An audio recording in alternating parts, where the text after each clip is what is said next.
Welcome to this video. This video is a continuation of the former video about cartwrights in Malta. My GM Johannes Mallants comments etc. on Laura's work and video. Quotes by Laura of MegalithHunter channel, which are a selection of the transcription that comes with this video of her. Laura, cartwrights have fascinated me for many years because, like megaliths, it's not clear who created them, when they created them, or why they created them. Cartwrights. They've been given the name cartwrights because they look a little bit like the tracks worn into stone by wheels. This idea of a lost civilization is attractive because many sophisticated ancient cultures appeared to spring from nowhere. Just as with megaliths, cartwrights are often attributed to this lost civilization. I still don't know what this lost civilization was doing with them, the cartwrights. I prefer the idea that the answers are right in front of us, hidden in plain sight. I think we're missing something fairly obvious. I'm concentrating on the ones, the cartwrights, and places I've explored myself in the Mediterranean and the various research that has been done on them so far. GM migrations from the Americas to Western Eurasia, mainly from North America through and propelled by the North Atlantic current or gyre. The roots of most of the recent of the involved haplogroups that are involved in most mass migrations are located in the Americas. The roots. Out of North America, concentration in Northeast America. North America, Northeast America. Over Greenland, Iceland. So the migrations over Greenland, Iceland to Western Europe and Eurasia in a sense. This is the Western European facade. So over Greenland, Iceland, you don't see the color of X, of mtdna X in Greenland, because it's not research or there's not enough population. There's not enough population, yes. Over Greenland, Iceland, North America, Greenland, Iceland, Western Europe, Western Eurasia. Western Europe, Mediterranean, Turkey, Anatolia. Making use of Malta and other islands, which we don't see in this scale. Malta and other islands used for mining logistics as close as possible to the places soon to be invaded. Here more concentrated, and you can see that Greece is let's say invaded by this mtdna schist, just like Turkey and I suppose this is Syria are invaded by this mtdna schist that comes together with R, with the y-DNA R, which are the horsemen, and so they are the women of the horsemen, or you could call them they are the horse women. they don't necessarily come exactly at the same time. More about that later. So making use of Malta and other islands, mining, logistics, as close as possible to the places soon to be invaded. Possibly when the women arrived, the man already had invaded and to at least to some extent under control these regions. Together they turned over and populated them further, because most probably the man that arrived earlier already had offspring with local women. So this is a photo of Ruts, subject. At least some Ruts were from long before the rising of the ocean levels with 120 meters, before and after the Younger Dryas event. Later than 19,000 years ago. That is because the Mediterranean, the rising sea levels with 120 meters covered some of the ruts. So some more megaliths. I claim here that there is much more information and evidence in the following videos. I just want to show these images, how much these horsemen or this haplogroup R were involved, that they created communities that had a very industrial aspect, also a very military aspect. This is of a video, Bronze Age chariot warriors, the Sintashta culture.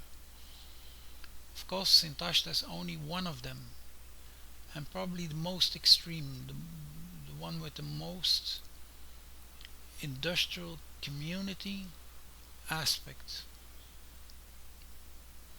Again, Sintashta buried together with rests of their wheels, the metal axis. I suppose this is a pot.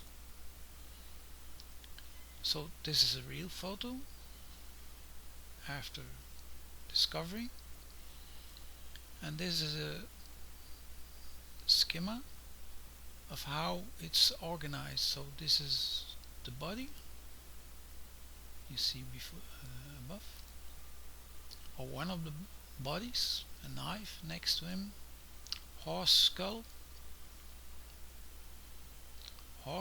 and lower limbs. They were very close to their horses. They were one as a warrior, and this is the imprint or the projection of the wheels, wheel imprints, and these were the supports to keep the chariot in place. So what you can see for this is that in the Neolithic they were quite advanced. I should say they were more advanced than they would be some time after, because this is 4,000 or more than 4,000 years ago, and we have the late Bronze Age collapsed 3,100, and already then or later the cultures are not so advanced, at least for a while, until the Romans appear. So we go further. This is another image with objects, and here you see the imprint of where the wheels are, and they are not exactly in the place they were left. Again, the same video. So in these images I claim These are filled up with blast furnaces, ovens for metallurgy, ceramics and glass production. I will claim and explain and give evidence that they use silica sand or silicio sand because they are advanced in advanced metallurgy. They are used today in the industry. In the industrial sand, silica sand, often called silica, includes sands with high silicon dioxide content. I will give you evidence that these arriving Amerinds, or with their wives eggs, that they knew to locate and to appreciate this industrial sands or silica sands to produce, most probably in glass making, but for sure in metallurgy, in making metallic rods and weapons that they are found together with, and there's much more metallic warfare things around them. They are pretty much at the level, or almost close to the level of Greeks and Romans with warfare and armor and so on.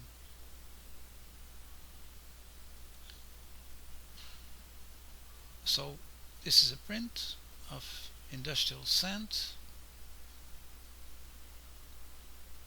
I base myself on this evidence, and this is furnaces of Sintashta or Botai, or at least of this invading Amerinds haplogroup R and women mtdna haplogroup X. I will explain later why I call this a blast furnace. This is not an ordinary furnace.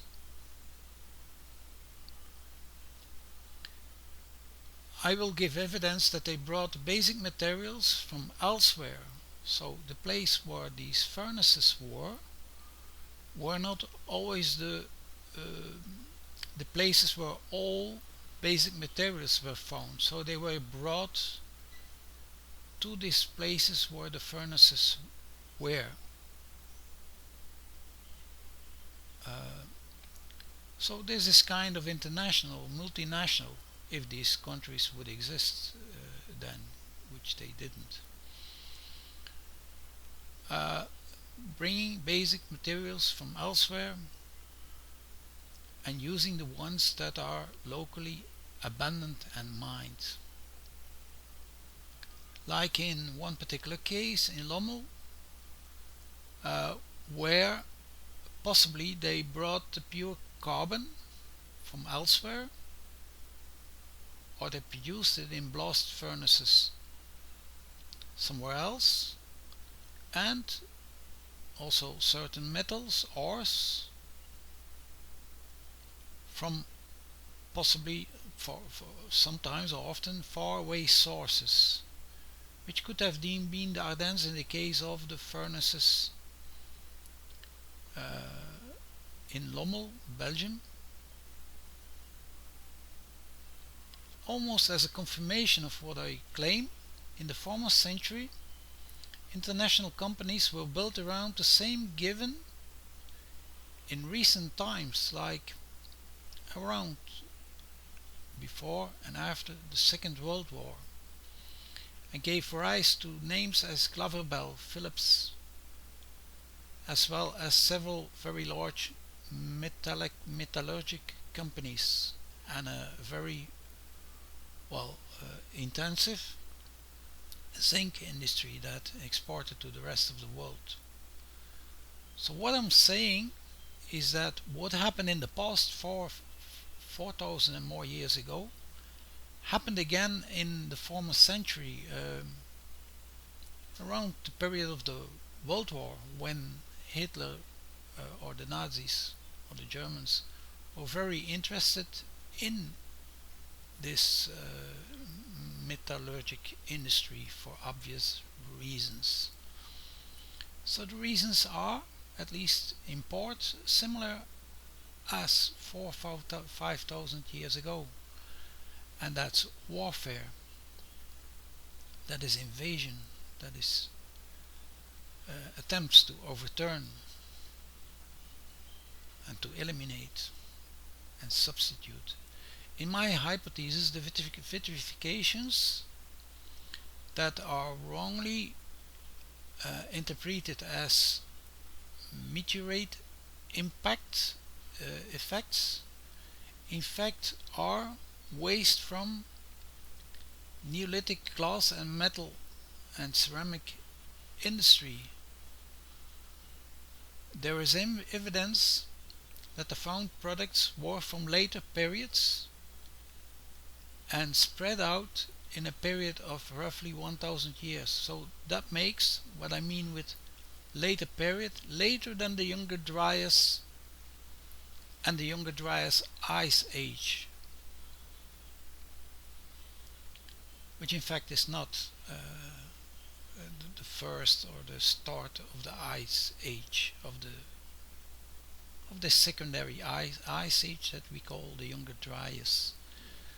So the evidences that are explained by some scientists as being from a meteorite impact cannot be from a meteor impact, and I claim they are from this industry. I will explain much later.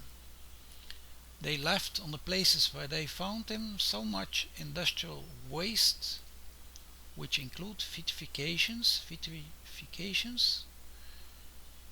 glass-like spheres or globulus, so that are wrongly interpreted because, let's say, our scientists don't recognize the industrial activity of the Amerinds, haplogroup R, and Amerind women of haplogroup X that arrived and did intensive mining and this migration, making use of the North Atlantic current or the North Atlantic gyre to turn over. This is the women, which is in a way simpler to understand the movement, the turnover. Thanks a lot for watching. Bye.